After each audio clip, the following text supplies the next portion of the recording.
Leaves turning yellow on hollies and other evergreens. Yellowing leaves on Nellie Stevens hollies.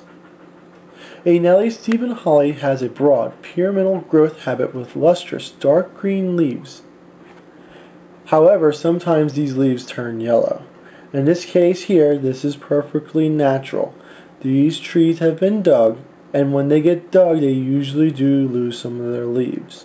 As you can see, predominantly it is covered by new growth. But until that new growth comes out and flushes more, you may see that the tree might be just a little empty. There is some of the old leaves that fall into the ground, but that's natural. And it kind of makes like a little bed around the trees. So don't be worried about that. It happens naturally. If it would be planted in the ground, it would be on top of the roots, and that in itself would give it some mulch. As you can see, the new growth comes out, and as the new growth comes out more, it will fill in the holes that you see in the trees. This is natural for hollies. Nothing to worry about. This is the new growth, and the new growth will come out and look nicer and nicer each year. Now we're going on to skip laurels. This is what skip laurels should look like. There's lots of new growth on it. Nice green, shiny leaves. In time, these guys, they start to lose some of their interior leaves. And you'll see that's a real good example in front of you of yellowing of leaves on skip laurel. This happens because the plant is growing and it cannot support all of the foliage. So the plant reacts by getting rid of the leaves that are not as productive. All evergreens do that. After the leaves fall off, the yellow leaves hit the ground and they turn brown. Again, they do cover the ground, acting like mulch. Arborvitaes with yellowing. This is an example of an emerald green. It's very dense. It does have some needles in the inside that are turning brown. That is a reaction, again, just like the skips. This here is a technique. This is a little bit more pronounced, but it is a different kind of arborvitae.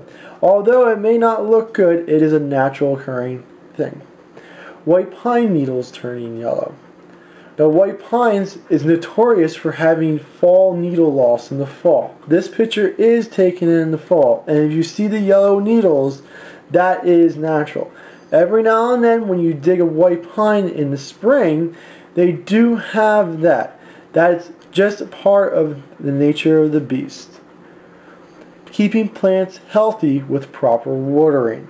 This is not what you want your plant to look like. If it gets to this point, it's not good. You'll have dieback on it. If you look at the two plants here, the one to the left is good, the one to the right is not good. The one to the right does not have enough water. We can tell that because of the leaf angle of it. You see how the leaves are drooping? That's not right. The leaves should be more erect. What we call in the nursery business is called the permanent wilting point. If it gets to the permanent wilting point, it will not be recovered with water. So, if you see it wilting, put a little bit of water on it, that will reverse it. What was wrong with this plant is that its water line fell off. It needs to be corrected.